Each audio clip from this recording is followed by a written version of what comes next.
通知廚房。Yo， 大家好，我係通少，歡迎嚟到通知廚房。今日同大家分享點樣整火鴨炆冬瓜。火腩炆冬瓜大家就食得多啦，用火鴨嚟炆嘅話，比用燒肉去炆更加好食。煮呢一個餸，第一件事就係要同啲燒鴨起肉拆骨。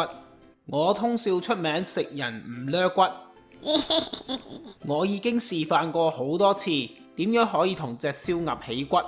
之前亦都拍過一條短片同大家分享過，未睇過嘅話就不妨去參考一下先。個做法絕對唔係大家諗得咁複雜嘅。將啲鴨肉起咗出嚟之後，就可以拎去斬件，而啲骨拆咗出嚟唔好抌咗佢啊！等陣間我係整火鴨湯用嘅。我知嘅，你哋嫌麻煩，實會問我可唔可以唔起骨？當然可以嘅，但係冇咗啲燒鴨嘅骨去做火鴨湯，咁成個餸嘅味道就會遜色好多。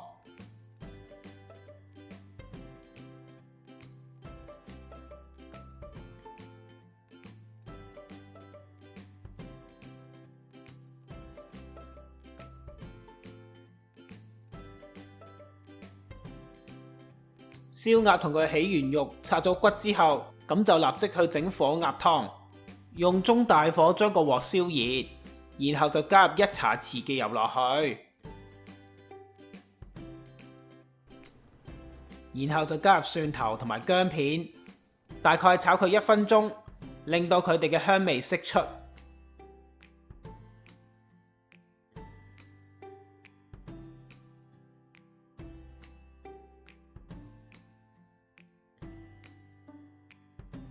跟住就可以將頭先起咗出嚟嘅鴨骨成副咁樣放落個鑊入邊。如果你個鑊或者個煲唔夠大嘅話，當然你可以將副鴨骨截斷佢或者斬細佢先。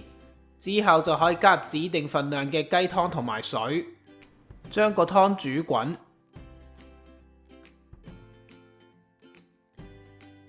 你睇下我就算咁大鑊，都浸唔晒啲鴨骨啊！所以我趁個湯仲未滾起嘅時候，就用手將佢哋截斷佢。鴨骨一啲都唔難截斷，唔識少林功夫都做到㗎。你睇下我用手幾容易就將佢哋咬斷。之後想個湯更加好味啲嘅話，我會加多2條蔥落去，甚至你可以加多1至2粒八角落去都得㗎，會令到個湯更加好味。搞掂晒之後就冚蓋。將佢轉做慢火，慢慢咁樣煲佢30分鐘。當然，如果你有時間嘅話，30分鐘之後熄火，焗多佢1個鐘頭，個湯嘅味道會更加好。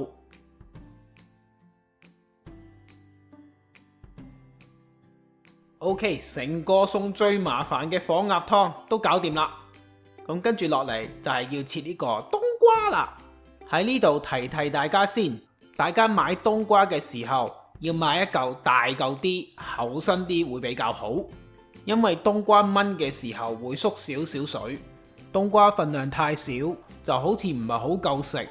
另外有人亦都話冬瓜個皮好有益，佢哋唔切嘅。如果你想留翻個皮係可以嘅，隨你自己喜歡啦。我自己就不嬲都相信呢啲農作物有好多農藥嘅，所以個皮我一定唔會留噶啦。甚至我會批深少少，因為我擔心皮下邊嘅地方都有殘餘嘅農藥喺度。將個冬瓜洗乾淨，去完皮，然後就將佢斬開。冬瓜入邊嘅囊同埋核我哋都唔要，用把刀將佢哋切走，然後就可以將佢切成一件件。阿通少，咁要切幾大件啊？陳師奶，將個冬瓜切到你平時最中意玩嘅麻雀咁上下大就 OK 噶啦，千祈唔好切到太大件啊！太大件嘅話，無論要煮腍啲冬瓜，定係要啲冬瓜吸入燒鴨嘅味道，都要一個好長嘅時間噶。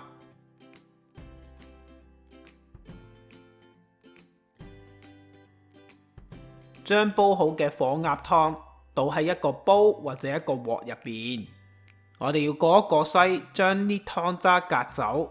我哋未必用晒所有嘅火鴨湯嘅，剩咗出嚟嘅火鴨湯，你可以放返喺雪櫃儲存佢2至3日。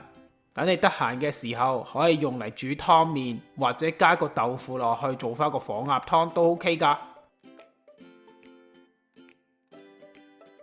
將頭先切好嘅冬瓜放入去啲火鴨湯入邊，我哋先用大火將個湯滾起，滾起咗之後就由得佢煮1分鐘，然後就可以冚蓋，轉做細火燜佢20到25分鐘。記得啲冬瓜唔好切得太大嚿放落去燜啊！太大嚿嘅話，入邊個心就好難燜得腍，而出邊燜腍咗嘅外層就會不斷一度融化喺啲湯料入邊。咁最後你燜冬瓜嘅時間又要加長，而燜完出嚟個汁料亦都會過多。我就啱啱燜咗20分鐘啦，25分鐘都唔需要啊！就咁望，其實啲冬瓜已經話俾我聽佢哋得噶啦。當然我哋要科學少少，唔可以斷估嘅。咁點先知啲冬瓜夠唔夠腍呢？好簡單，只要佢哋變晒日本人，就燜得夠腍噶啦。咩係日本人啊？攞支筷子埋嚟，拮落去較為厚身嘅冬瓜度。如果佢哋變咗日本人，一拮就穿，咁即係代表啲冬瓜燜得夠腍啦。試完一嚿之後，試多2-3嚿，嚿嚿都係一拮就穿。咁就冇問題啦，冬瓜就燜好啦。冬瓜燜好咗之後，我哋要滗1-2啖嘅湯試一試味，調節啱好個味道之後，就可以鋪埋頭先切得非常之靚仔嘅燒鴨上去。鋪好咗之後，咁我哋就可以冚埋蓋，繼續用細火煮佢2分鐘到，然之後就可以熄火焗佢5分鐘。燒鴨本身已經係熟噶啦，唔需要再煮佢嘅，但我哋需要煲入邊嘅熱力，令到啲燒鴨出油，鴨油慢慢咁樣滴喺啲冬瓜上邊，冬瓜吸收晒所有嘅燒鴨味道同精華，絕對係人間極品啊！各位觀眾，火鴨燜冬瓜完成啦！哇！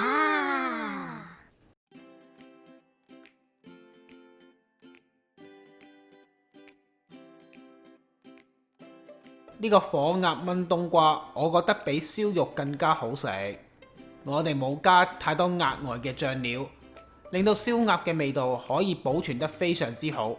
冬瓜燜完之後，佢食落去仍然有一種清新嘅味道之外，亦都有非常濃厚燒鴨嘅味道。呢個餸你要當佢清湯牛腩咁食，唔好將佢打芡。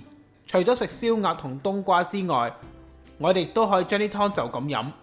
唔喜歡將佢用嚟送飯嘅話，亦都可以加啲米粉或者啲湯麵落去，將佢改為湯麵都可以㗎。希望大家都中意食啦，記得要試下。而家等我哋睇下呢個食譜嘅一啲重點同埋小貼士。而呢個食譜所需要嘅材料份量，都可以去我文字食譜嗰度重溫一次。喺呢條短片嘅 info 嗰度就會有呢一個食譜嘅連結提供俾你。喺食譜入邊就有更多食材嘅資料。如果大家中意我嘅短片，希望你會俾個 like 同埋 share 俾你身邊嘅朋友，仲要訂閱我嘅頻道支持下我。訂閱完之後記得要撳埋隔離個鐘仔，咁樣你先會收到我最新嘅通知㗎。我哋下次再見啦，拜拜。